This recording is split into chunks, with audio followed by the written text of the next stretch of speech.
கையில் கிடைத்த ஒரு காரியம், ஒரு சின்ன காரியமாக இருக்கிறது.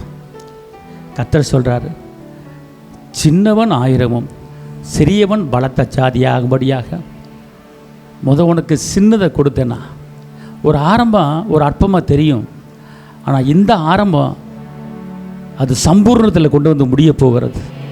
ஆரம்பம் அற்பமாக இருக்கலாம், ஆனால் முடிவு அது சம்பூர்ணம். உன் பிள்ளை வாழ்க்கையில் ஒரு ஆரம்பமாக தெரியும், உன் மகன் வாழ்க்கையில் ஒரு ஆரம்பமாக தெரியும். ஐயோ கொஞ்சம் தானே, கர்த்தர் சொல்றாரு, முடிவு அது சம்பூர்ணம், முடிவு அது சம்பூர்ணம். உன் மகன் வாழ்க்கையில, உன் மக வாழ்க்கையில முடிவு அது சம்பூர்ணம் முடிய போகிறது. உன் பிள்ளை மூலமா, உன் மகன் மூலமா ஒரு சம்பூர்ணமான ஒரு காரியத்தை கர்த்தர் உனக்கு செய்யும்படியான ஒரு அபிஷேகம் இப்போது உன் மேல பட்ட அபிஷேகம் உன் பிள்ளை மேல ஊற்றப்பட்டு கொண்டு இருக்கிறது. உன் மேல பட்ட அபிஷேகம் உன் பிள்ளை மேல ஊற்றப்பட்டு கொண்டு இருக்கிறது. இதோ இதோ உன் மகனுக்கு, உன் மகளுக்கு ஒரு கையளவு மேகம் இறங்கி, ஒரு கையளவு மேகம் இறங்கிருச்சு. அந்த கையளவு மேகம் பெரிய இரைச்சலை கொண்டு வருகிறது. அந்த பெரிய இரைச்சல் பெரும் மழையை கொண்டு வருகிறது.